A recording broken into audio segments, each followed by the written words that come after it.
వందనాలు. వీడియో చూస్తున్న ప్రతి బిడ్డకి నా వందనాలు.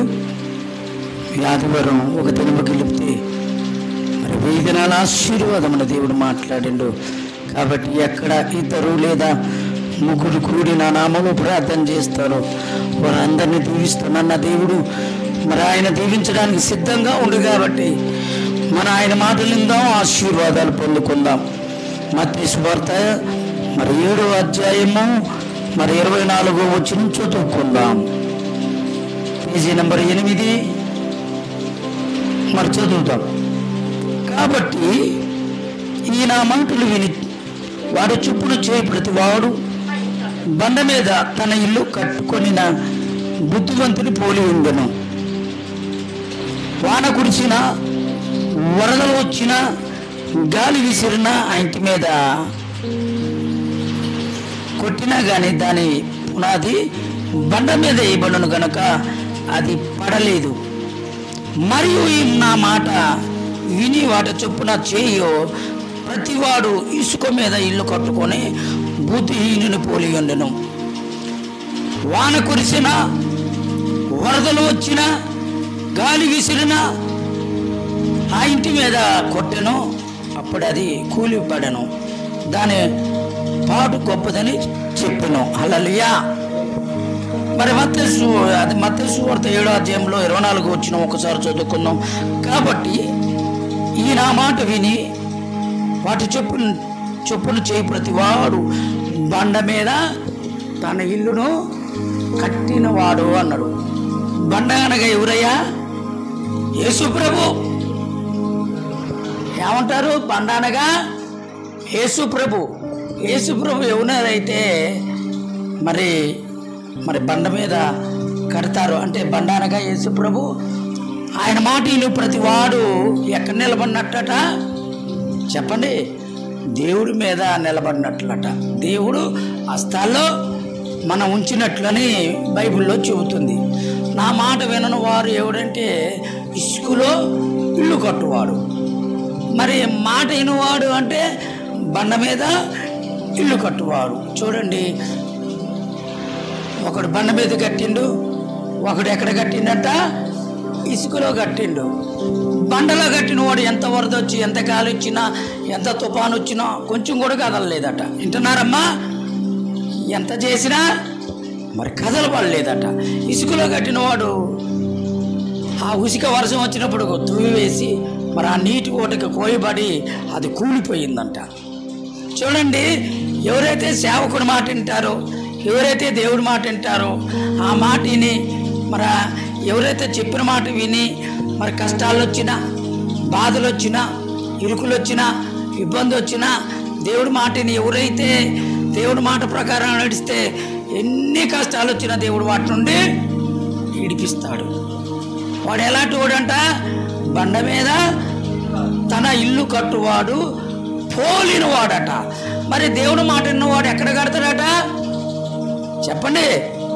ఇసుకలో కట్టుకున్నవాడట. ఇసుక అంటే వాడు మందు, వ్యభిచారం, దొంగతనము, మరి గుడంబ, పాన్పరాక, గుటక, తంబాకు మొదలగున్నవి తిని దేవుడి మాట వినకుండా వాడు కిడ్నీలు జడగొట్టుకొని, లివర్ జడగొట్టుకొని అనారోగ్యం తెచ్చుకున్నవాడు ఇసుకలో కట్టి వాడి పోలి ఉన్నాడు అని దేవుడు మాట్లాడుతున్నాడు. మరి నా మాట అంటే యేసు ప్రభు. ఆది యందు వాక్యం ఉండను, వాక్యం దేవుని వద్ద నుండెను, వాక్యము దేవుడై ఉండను అంటాడు. ఈ వాక్యం ఎవరంట? యేసు ప్రభు.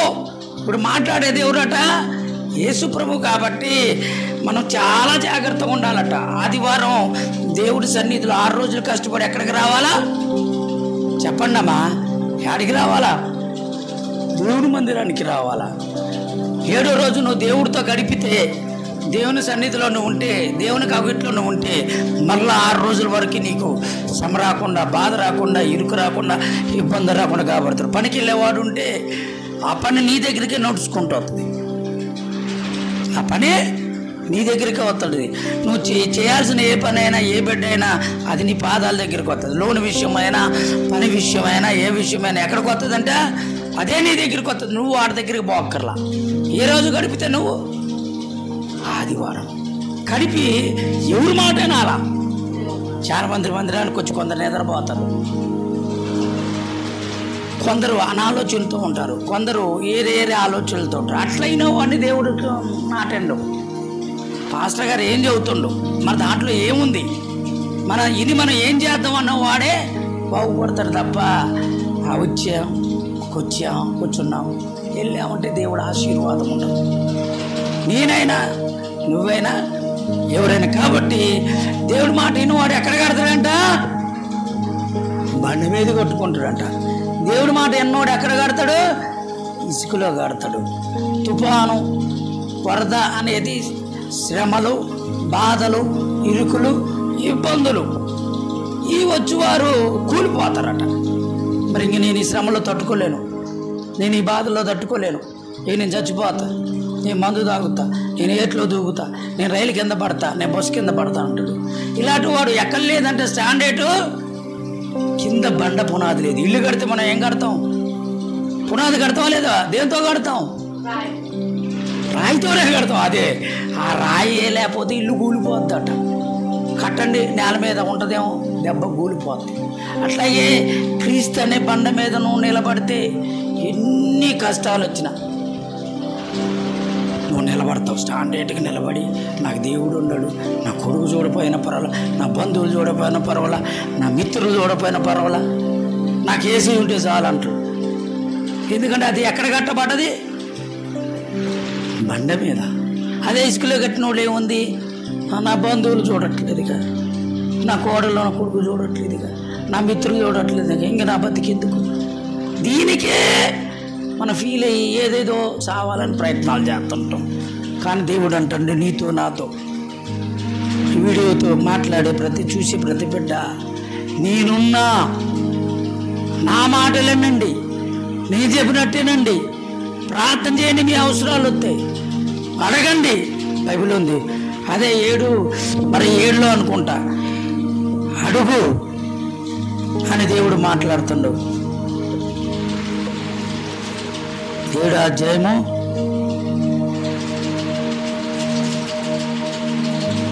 7 కరెక్టే, చదవండి. 7 చదువుదాం. 7వ అధ్యాయం. అడుగుడి మీకు ఇవ్వబడును, వెతుకుడి మీకు దొరకబడును, తట్టుడి మీకు తీయబడును. అడుగు ప్రతి వాటిని వెతుకు వారికి దొరకను, తట్టు వారికి తీయబడును. మీలో ఎవరికైనా ఏ మనుషుడైనా తన కుమారుడు తాను రొట్టెని అడిగిన ఎడలా వాడికి రాతినిచ్చునా? చేపని అడిగిన వాడు పామునిచ్చునా? మీరు చెడ్డవారైన ఎడలా మీ పిల్లలు మంచి ఈవులు నీయే నెరగి ఉండగాక పరలోకమందు మీ తండ్రి తాను అడిగిన వారికి అంతకంటే ఎక్కువ ఎంతో నిశ్చయముగా ఇచ్చి ఈవులనిచ్చును. కావున మనుషులు మీకు ఏమి కావాలని మీరు కోరుకుందరు, అలాగనే మీరును వారికి ఇవ్వబడును. ఇది ధర్మశాస్త్ర ప్రవక్తల ఉపదేశం. చూడండి, మనము అడిగేది ఎట్లా ఉండాలంటే క్లియర్గా అడగాలట. మనం ఏం అడుగుతున్నామో దేవుణ్ణి క్లియర్గా. మనం ఏదో చేస్తున్నాం, ప్రార్థన ఇయ్యండి అయ్యా, చేయండి అయ్యా కాదు, నాకు ఇది కావాలయ్యా, నాకు ఇది అవసరం అయ్యా అని క్లియర్గా మరి దేవునికి చెప్పాలట. మనం చెప్పట్లేదు అంటే మరి దేవుడు ఏనట్లా, మనం చెప్పట్లేదంటే దేవుడు ఏనట్లా. చూడండి, యెషయా గ్రంథం 59లో ఏమంటుండో చూడు. యెషయా గ్రంథం 59 చదవండి మీరు. యెషయా గ్రంథము 59 మరి చదువుతాం. మరి దేవుడు ఏమంటాడు? నువ్వు ప్రార్థన చేస్తున్నావా, ప్రార్థన చేయట్లేదు అన్నది ఈ విషయాన్ని దేవుడు మీకే అర్థమవుతుంది. యెషయా గ్రంథం 59:1 చదువుకుందాం. పెద్దగా చదవాలా. ప్రార్థించకపోయినా పలకరిస్తూ ఉంటావు, మాట వినకపోయినా కలవరిస్తూ ఉంటావు. ఎందుకింత ప్రేమ నాపై యేసయ్యా, ఎందుకింత ప్రేమ నాపై యేసయ్యా. చదవండి 59:1 చదవాలా, పెద్దగా చదవండి. రక్షింపనేరకై ఉన్నట్లు యెహోవా హస్తం కొరచ కాదు, ఈయన నేరకై ఉన్నట్లు ఆయన చెవులు మందము కావు. చాలు, నువ్వు ప్రార్థన చేస్తే ఆయన చెవులంట, ఇటు వాక్యం వినండి, చెవు మందం కాదట. ఎందుకంటే ఆయన చెవిటివాడు, గుడ్డివాడు, మోగవాడు కాదు. చెవిటివాడు, గుడ్డివాడు, మోగవాడు కాదు. ఆయనకి అన్నీ వినబడతాయి. ఆకాశంలో నుండి నరులందరిని చూస్తూ వారి మాటలు ప్రార్థన అని వింటాడు. ఇవ్వటాన్ని కూడా ఆయన చేయకూడదు కాదట. అంటే మనం అడిగే దాంట్లోనే తేడాలు వస్తున్నాయి. మనం అడిగేది క్లియర్గా దేవుణ్ణి అడగాల. నాకు ఫలాంది కావాలా, నాకు ఫలాంది కావాలా అని అడగాల. అయితే చెడ్డవారై ఉండి చెడ్డ కోరికలు కొడితే దేవుడు ఇవ్వడం. అర్థమవుతుందా? చూడండి, ఇక్కడ నేనంటాం కదా, బైబిల్లోనే ఉంది. మరి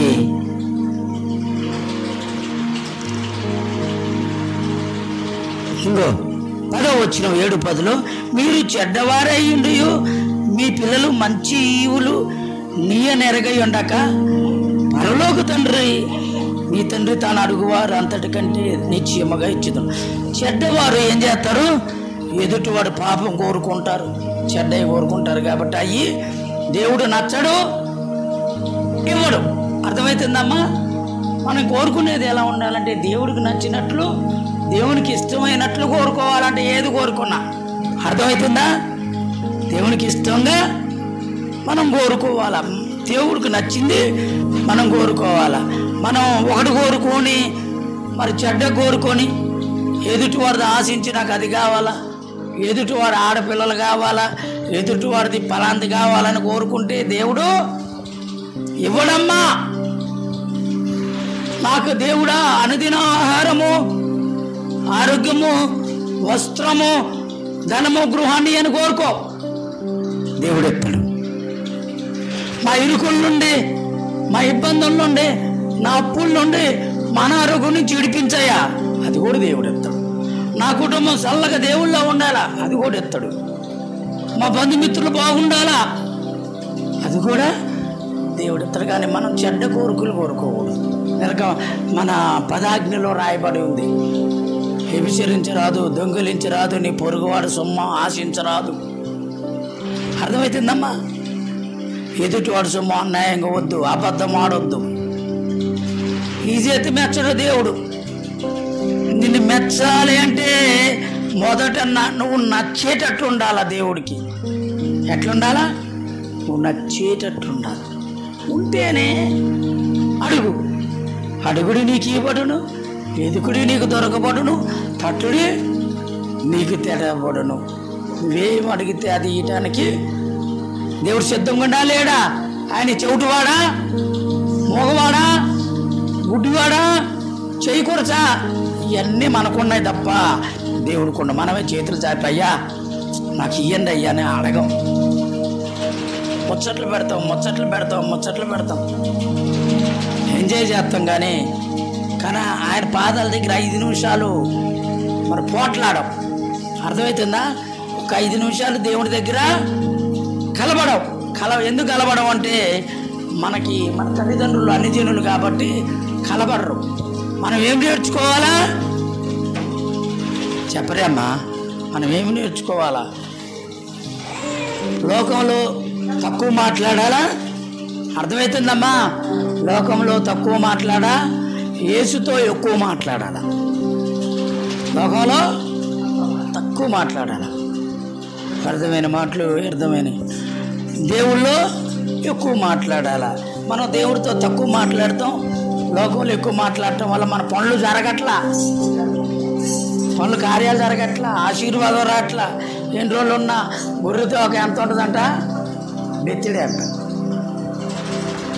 గొర్రెదాక ఇప్పుడు బెత్తిడే, మన ప్రార్థన కూడా బెత్తిడే ఉంటుందంట. అందుగురించి ఆలోచించండి. దేవుడు అడుగుడి అంటే, అడగటం అంటే ఏమన్నదో ప్రార్థన చేయటం. అడగటం అంటే ఏంది? ప్రార్థన చేయటం. అడుగుడి నీకు ఇస్తానంటాడు. ఇస్తానన్న దేవుడే చెబుతుంటే మనమే అడగట్లా. తట్టుడి నీకు తెరవబడిన, ఏమని తట్టాలా? అయ్యా అయ్యా అయ్యాన తట్టాల. తట్టుడి మీకు తెరవబడును, అడుగు ప్రతి వాటిని ఇస్తా అని ఇక్కడ చిన్న మాటలు మాట్లాడిండు. అయ్యా నువ్వు అడుగుతున్నావుగా, నువ్వు రొట్టెని అడిగితే నేను రాతినివ్వను, మరి చేపను అడిగితే నేను పామునివ్వను. నువ్వు ఏది అడుగుతున్నావు అదే ఇస్తా. తత్తర బెత్తరగా అడుగుతారు, దాంట్లో క్లియరెన్స్ ఉండదు, ఈ ప్రార్థన చేస్తే అర్థవంతం ఉండదు. అట్లా అడగకూడదు మనం దేవుణ్ణి. మనం ఎలా అడగాల? అడిగే ప్రతి మాట ఆచితూచిగా దేవుడి దగ్గర భయపడుతూ. ఎవరికి భయపడాలా? బైబిల్లో ఉంది, కుడివైపు దొంగ ఎడవైపు దొంగ అంటాడు. ఎడవైపు దొంగ అంటాడు, నువ్వు నిజంగా దేవుడువేనా? నువ్వు యేసు ప్రభువేనా? వృద్ధిగా అని దించు అన్నాడు. దేవుణ్ణి గద్దించే అధికారం నీకు లేదు, దేవుని తిట్టే అధికారం కూడా నీకు లేదు. ఎందుకంటే మనల్ని పుట్టించి మన నాసికరంధ్రంలో ప్రాణాన్ని పోసి మన బ్రతికించే దేవుడు ఎవరట? నువ్వు పుట్టిన కానించి సచ్చేంత వరకు ఎక్కడ పెట్టుకుంటాడంటే నిన్ను అరచేతుల్లో చిక్కుకుంటాడట. అరచేతుల్లో నువ్వు ఆయన దగ్గర ఉంటావంట. నీకు అనుదిన ఆహారం ఇచ్చి, ఆరోగ్యం ఇచ్చి, వస్త్రం ఇచ్చి, గృహమునిచ్చి, ధనమునిచ్చి పోషించే దేవుణ్ణి మనం తిట్టే హక్కు లేదు. పిండముగా ఉన్నప్పుడు తల్లి గర్భంలో వేసేది కూడా దేవుడే. ఆ దేవుడు అంత చేసి నువ్వు దారి తప్పినా, నువ్వు పాపంలో పోయినా, నువ్వు పాన్పరాకులు గుట్కలు నవ్వినా, మందు తాగినా నేనేం చేస్తాడు? క్షమిస్తాడు. అలాంటి దేవుడు మనం తిట్టకూడదు. చాలామందిని మంది మీద కోపం అంతా ఎవరి మీద తీస్తారు? యేసు ప్రభు మీద తీస్తారు. మా ఐదారు దేవుని నమ్ముకున్నా, మా ఐదేరు నమ్ముకున్నాని తిడతారు. కానీ మనం ఎలా ప్రార్థన చేస్తున్నాం? మనం ఎంత ప్రార్థన చేస్తున్నాం? ఎన్ని గంటలు దేవుడి సన్నిధిలో గడుపుతున్నాం? ఎన్ని గంటలు ప్రార్థనతో జీవిస్తున్నాం? ఇవి ఉండదు. దేవుడి దగ్గర గడపవు, దేవునితో నడవు, దేవుని సన్నిధిలో జీవించవు, ఆదివారం దేవుని సన్నిధిలో ఉండవు, ఇవన్నీ చేయవు. కానీ నాకు మేడలు కావాలా, నాకు మిద్దులు కావాలా, మంచి భార్య కావాలా, మంచి వస్త్రాలు కావాలని కోరుకుంటే ఇస్తాడా? ఇవ్వడమ్మా. నువ్వు నీకు ఇవ్వాలంటే మొదట నువ్వేం చేయాలా? అడగాల. ఎక్కడ అడగాల? కూర్చొని అడగటం అంటే ప్రార్థన చేయటమే. నీ చదువుతే కొంచెం ఒక 4 అధ్యాయాలు 2 అధ్యాయాలు చదువుకొని అడగాల. అయ్యా నాకు ఇది అవసరం, నాకు ఇది అవసరం, నాకు అది అవసరం అని మనం అడగాల. ఆయన ఏమంటాడు? అడుగు ఇస్తానంటాడు, ఎదుగు నేను దొరుకుతానంటాడు, పట్టు నేను తెరుస్తానని ఎంత చక్కగా మాట్లాడుతున్న దేవుణ్ణి. మరి చేతనం ఈ 3 చేతనం మనం అడగటానికి. అడగాలంటే ప్రార్థన, కూర్చోట్లా, అడగట్లా, తట్టట్లా, అయ్యా అయ్యా అయ్యా అని తట్టట్లా, ఎతకట్లా, అయ్యా ఎక్కడున్నావు పరలోక వాస, నా సమస్యలు తీర్చవా, నా బాధలు తీర్చవా? నీవు తప్ప నాకు ఈ లోకంలో ఎవరున్నారయ్యా, నీకు తప్ప నాలో ఎవరికి చోటే లేదయ్యా. దావీదు కుమారుడా దాటిపోకయ్యా, దావీదు కుమారుడా నన్ను దాటిపోకయ్యా, నజరేతు వాడ నన్ను విడిచిపోకయ్యా, నజరేతు వాడ నన్ను విడిచిపోకయ్యా. నీవు తప్ప నాకి లోకంలో ఎవరున్నారయ్యా, నీకు తప్ప నాలో ఎవరికి చోటే లేదయ్యా అని కానాను స్త్రీ కేకేస్తుంది. యేసుప్రభు దగ్గరికి వచ్చింది కానాను స్త్రీ, నా బిడ్డకి దెయ్యం పట్టింది అయ్యా. యేసుప్రభు అప్పుడు అంటాడు, యూదులకే కానీ నేను దేవుణ్ణి అన్ని జనులకు వరాలేమని అంటాడు. విన్నారమ్మా? అన్ని జనులకి నేను వరాలు ఇచ్చే దేవుణ్ణి కాదు అని మాట్లాడుతాడు. కాబట్టి అప్పుడు కానాను స్త్రీ అంటది, అయ్యా నేను అన్ని జనులు కావచ్చు, నా బిడ్డను దెయ్యం పట్టింది. అనేక వైద్యుల దగ్గర చూపించా, అనేక మంది దగ్గర డాక్టర్లకు చూపించా, అనేక మందిని డబ్బు పెట్టా, కానీ ఎక్కడ స్వస్థత లేదు. స్వస్థత ఎక్కడ ఉంటుంది? నీ దగ్గరే స్వస్థత ఉందయ్యా. నేను ఎక్కడెక్కడో ఎతికా, కానీ ఎక్కడ దొరకదు, కానీ నీ దగ్గరే దొరికిద్ది అనుకున్నది. యేసు ప్రభు పరీక్షిస్తాడు, వింటుందా అయినట్లేదా ఈ బిడ్డ, వింటుందా అయినట్లేదు అనుకుంటా ముందుకెళ్ళిపోతే ఆమె వెనక కేకలేస్తుండా, యేసయ్యా దావీదు కుమారుడా నన్ను దాటిపోకయ్యా అంటే పక్కన వాళ్ళందరూ తిరుగుతున్నారు. యేసుప్రభు నేను మెచ్చలేదు, నీ ప్రార్థన ఆలకించట్లేదు, వెళ్ళిపోతుండో. దేవుడేమో పరీక్షిస్తుండో ఏమాత్రం ఎన్ని రోజులు, ఎన్ని గంటలు, ఎన్ని సంవత్సరాలు ప్రార్థన చేస్తుంది. ఈ సమస్య తీరేదాకన్నా ఎంత భక్తి కలిగి ఉంది, ఇచ్చినప్పుడే దేవుణ్ణా, ఇవ్వపోతే దేవుని కాదా అని పరీక్షించుకుంటూ వెళ్తున్నప్పుడు ఆ స్త్రీ ఎంతమందిని తిట్టినా పట్టించుకోకుండా యేసు ముందు వెళ్తుంటే, మధ్యలో జనాలు వెళ్తుంటే మరి వెనకుండి కేకలు వేస్తుంటే ఆ కేకలు అనేక మందిని గద్దించారు, ఆమెని అవమానించారు. ఏంది గొడవ, పాడు గొడవ అంటే ఒకటే మాట అంతే, నా యేసయ్యా నా మాట వినాలా, నా బిడ్డ దెయ్యం నుంచి విడిపించబడాలా. ఎన్నో చోట్ల తిరిగి ఎక్కడ కాదు, ఒక యేసయ్య వల్లే అయిద్దట, నా బిడ్డ యేసయ్య వల్లే బాగుపడిద్దని ఆమె కేకలు వేస్తూ కొంత దూరం, 1 కిలోమీటర్ దూరం వెళ్ళగా యేసయ్య మా ఆసక్తిని బట్టి ఎందరు నిందించినా వారి మాటను పట్టించుకోకుండా, ఎంతమంది అవమానించినా వారిని మాట పట్టించుకోకుండా యేసు హృదయాన్ని గెలుచుకుంది. ఈరోజు చూడండి, యేసుప్రభు నమ్ముకున్నాం, అయితే మా ఇంటికి వద్దు, బొట్టు పెట్టుకుంటే రావాలి, గాజులు వేసుకుంటే రావాలి. లోకం ఎప్పుడు చూసి అయ్యో మా చుట్టాలు ఎట్లా అంటున్నారు, మా బంధువులు అట్లా అంటున్నారు, నేను అన్నీ చేస్తా. దేవుడు చెప్పిన మాట అనుకున్నా, నువ్వు అన్నీ చేస్తే ఇక నీలో ఏముంటాడు దేవుడు? నువ్వు చర్చికి వెళ్ళబాకు. దేవుడు ముఖ్యమా, బంధువులు ముఖ్యమా? చూడండి, కానాని స్త్రీ పట్టి ఏడవక ఎంతమందిని అవమానించినా దేవుని హృదయంలో గెలుచుకుంది. మనం కూడా ఎక్కడికి గెలవబడాలా? దేవుడి దగ్గరికి గెలవబడాలి మనం. కాబట్టి ఆ కానాని స్త్రీ వెళ్ళి యేసుప్రభు దగ్గర పోయి, యేసుప్రభు దగ్గరికి వెళ్ళి ఏం పొందుకుంది? తన బిడ్డను స్వస్థత పరుచుకుంది. కాబట్టి కానాని స్త్రీ ప్రార్థన ఆలకించిన దేవుడు మన ప్రార్థన ఎండా ఇంటుడు. కానీ నువ్వు హృదయం ఎవరికి ఎత్తున్నావు? నీ ఆలోచనలు ఎవరికి ఎత్తున్నావు? నీ తలంపులు ఎవరికి ఎత్తున్నావు? నీ ప్రార్థన ఎవరికి ఎత్తున్నావు? ఒకసారి ఆలోచించండి. కానాని స్త్రీ వల్లే అడుగుతున్నావా? కానాని స్త్రీ వల్లే ప్రార్థన చేస్తున్నావా? కానాని స్త్రీ వల్లే గోచాడుతున్నావా? గోచాడట్లా.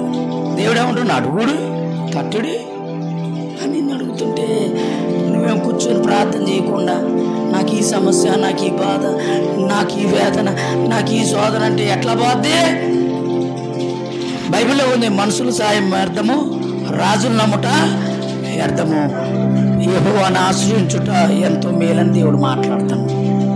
మనుషులు చెప్పుకుంటే దేవుడు ఆశీర్వాదం రాదు, రాజులు చెప్పుకుంటే ఆశీర్వాదం రాదు. కానీ యేసు ప్రభు చెప్పుకుంటే నేను ప్రతి అవసరతలను తీర్చులే తేడా. కాబట్టి దేవుడు అడగమంటాడు. అడగమంటే ముచ్చట పెట్టుకుంటే అడగటం కాదు, ప్రత్యేకంగా పోవాలా. చూడండి ఎట్లా అడగాలి కూడా దేవుడు మాట్లాడుతుండు. అదే 6వ అధ్యాయం 6వ వచనం చదువుకుందాం. 6వ అధ్యాయము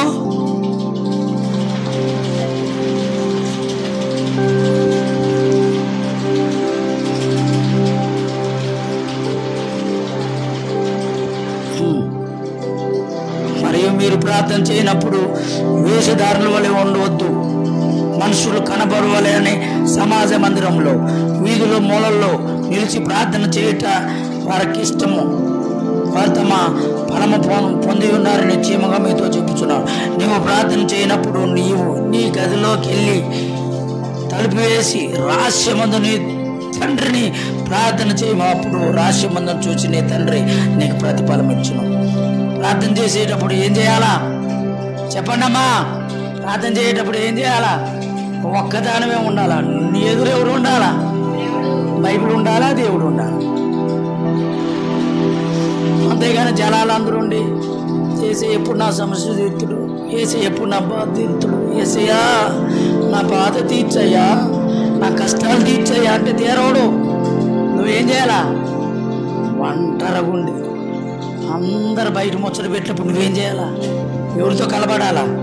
దేవునితో ప్రార్థన చేయాలా, పెనుగులాడాలి. చూడండి 6 ఎంత చక్కగా దేవుడు మాట్లాడుతుండో. 6:6 ఏమంటుండు? నువ్వు ప్రార్థన చేయనప్పుడు ఎక్కడికి పోవాలంట? గదిలోకి వెళ్ళి తలుపు వేసి రహస్యమందు నీ తండ్రితో ప్రార్థన చేయము. అప్పుడు రహస్యమందును చూసి నీ తండ్రి నీకు ప్రతిఫలం ఇవ్వను. మరియు మీరు ప్రార్థన చేయనప్పుడు అన్ని జనుల వలె వ్యర్థమైన మాటలు వచించుచు విస్తరించిన మాటలతోనూ తమ మనవిని వినబడనని తలుచుతున్నాం. చూడండి, అన్ని జనులాగా మాట్లాడకూడదంట. యేసు ప్రభు చాలా గొప్పడు.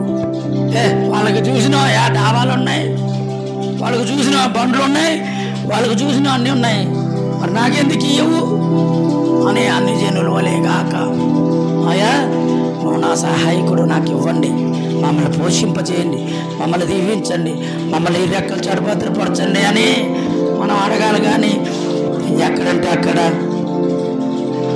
అన్ని జనుల వలే మాట్లాడుతుంట. మా దేవుడు ఎట్లా మాట్లాడాలంట? సీక్రెట్గా. మోషే దేవునితో మాట్లాడు కొండెక్కిండు. ఎన్ని రోజులు మాట్లాడింది తెలుసా మోసే? 40 రోజులు, 40 రాత్రులు, 40 పొగులు, భోజనం లేదు. అది ఆజ్ఞలు ఇచ్చిండు దేవుడు, ఒక ఆజ్ఞ పలక. తర్వాత మళ్ళా 40 రోజులు, మళ్ళా 40 రోజులు ఉపవాసం ఉండు. మళ్ళా దేవుడు దగ్గర పాదాల దగ్గర అడిగిండు. దేవుడు మెప్పు పొందిండు, ఆశీర్వదించబడి ఆత్మతో దింపబడ్డాడు. మనం ప్రార్థన చేసేటప్పుడు ఎవరు ఉండకూడదు? జనాలు ఉండకూడదు. మన వ్యక్తిగత విషయాలు చెప్పాలంటే ఏం చేయాలా? చూడు, మనం ఒక బండి మీద పోతున్నాం, ఎటైనా పోతున్నాం, గదిలో కూర్చుంటున్నాం, మనమే మాట్లాడుకుంటుంటాం. మాట్లాడవా? చెప్పండి. మనమే మాట్లాడుకుంటాం. మన కష్టాలు ఎట్లా పోతాయి, మా బాధలు ఎట్లా పోతాయి, లోన్ ఎత్తే బాగుండు, మాకు కొన్ని సమస్యలు పోతాయి, నాకు బండి ఉంటే బాగు, నా సమస్యలు పోతాయి, నాకు డబ్బులు ఉంటే బాగుండు, అప్పు పోద్ది అని మనమే గుణుక్కుంటాం, మాట్లాడుతుంటాం. ఆ గుణికేదేదో, ఆ మాట్లాడేదో ఎక్కడ మాట్లాడమంటుండే దేవుడు? యేసయ్య పాదాల దగ్గర అడగమన్నాడా దేవుడు? ఇప్పుడు దాకా అడుగుడే నీకు ఇవ్వబడును, ఎదుగుడే నీకు దొరకబడును, అడుగు ప్రతి వాటిని ఇస్తానని దేవుడు నీతోను నాతోను. దేవుడే మాట్లాడుతుంటే ఆ దేవుడి మాటలు వదిలి మరి ఆ గదిలోకి వెళ్ళక, ప్రార్థన చేయక, కరెక్ట్గా మాట్లాడక దెయ్యం ఏం చేస్తుంది? ఉసుకులో కట్టిన ఇల్లు వలే నీ జీవితాన్ని చేస్తుంది. బండ మీద కట్టిన వాడి వలే నిన్ను ఉంచట్ల. ఉసుకులో కట్టేవాడు ఏం చేస్తాడు? మందు తాగుతాడు, వ్యభిచరిస్తాడు, దొంగతనం చేస్తాడు, పాన్ పరాక గుటకలు అన్నీ చేస్తాడు. బండ మీద కట్టేవాడు అంటాడు, భయపడతాడు, అమ్మో నా దేవుడు ఒప్పుకోడు, నన్ను పుట్టించింది, నేను దేవుడికి భయపడి ప్రార్థన చేయటానికని భయపడి మందు విందు పొందు ఏది పొందుకోకుండా దేవుని సన్నిధిలో ప్రార్థన చేస్తుంటాడు. మన బండ మీద ఉందామా, ఉసుకులో ఉందామా? మన బండ మీద ఉండేటట్టయితే ప్రార్థన చేయండి. అందరు ప్రార్థన చేయండి, కూడా ప్రార్థన చేస్తా. ఈ లైవ్ చూసిన ప్రతి బిడ్డ యేసు అనే బండ మీద నిలబడి నీ ప్రతి అవసరతలు చెబితే నీ అవసరాలు తీర్చడానికి ఆయన సిద్ధంగా ఉన్నాడు. నీ అక్కర్లు తీర్చడానికి ఆయన సిద్ధంగా ఉండు. కాబట్టి ప్రియ బిడ్డ, మరి సమస్యలు కలిగి ఉన్నావా? అప్పులు కలిగి ఉన్నావా? అనారోగ్యం కలిగి ఉన్నావా? వేదన శోధన కలిగి ఉన్నావా? ఇప్పుడే దేవుని సన్నిధిలో పోరాడు. ప్రతి ఆదివారం దేవుని సన్నిధిలో ఉండు. ప్రతి ఆదివారం దేవుని పాదాల దగ్గర పోరాడు. నీ ప్రతి అవసరతలు తీర్చడానికి సిద్ధంగా ఉండు. చిన్న ప్రార్థన చేసుకుందాం. స్తోత్రమయ్యా, పరిశుద్ధుడా, పరలోక తండ్రి, అడుగుడి ఇవ్వడును, తట్టుడి తెరవబడును, అడుగు ప్రతి వాటిని ఇస్తానన్నావు ప్రభా. నాయన ఇవ్వండి, ఆస్వాదించండి, ప్రతి బిడ్డను రెక్కల చోట భద్రపరచండి. మరి ఈ లైవ్లో చూస్తున్న ప్రతి బిడ్డ చేసిన వ్యాపారాల్ని, చేస్తున్న మన పంటల విషయంలోనూ తోడేయండి, ప్రయాణ విషయంలో తోడేయండి, ఏ విషయంలో అయినా వారిని కనపరచండి. వేదన కలిగి, భారం కలిగి ప్రార్థన చేస్తున్న ప్రతి బిడ్డనే దేవుడు ఆశీర్వదించండి. ఆయా అప్పుల నుండి, ఇరుకుల నుండి, ఇబ్బందుల నుంచి విడిపించి వారికి అనుదిన ఆహారం, ఆరోగ్యం, వస్త్రం, గృహమునిచ్చి వారిని దీవించాలని కోరుతూ, మరి ఈ సియోను కృప ప్రార్థనా మందిరం, మరి స్టీవెన్ పాల్ మినిస్ట్రీ, మీ పాస్టర్ గారు సియోను కృప ప్రార్థన మందిరం పాస్టర్ గారు స్టీవెన్ పాల్, మరి ఖమ్మం గోదాడ, మరి మా నెంబరు 96185630 19కి ప్రార్థన చేయండి, మీ సమస్యల నుంచి విడిపించబడండి. మరొక ఒకసారి చెబుతున్నా, 9618563019 ఫోన్ చేయండి. మీ సమస్యల నుంచి మరి విడిపించబడే దేవుడు కొరకు ప్రార్థన చేద్దాం. మరి మీ అందరికి వందనాలు. Praise lord. దేవుడు మీ అందరినీ దీవించబడును గాక. ఆమేన్.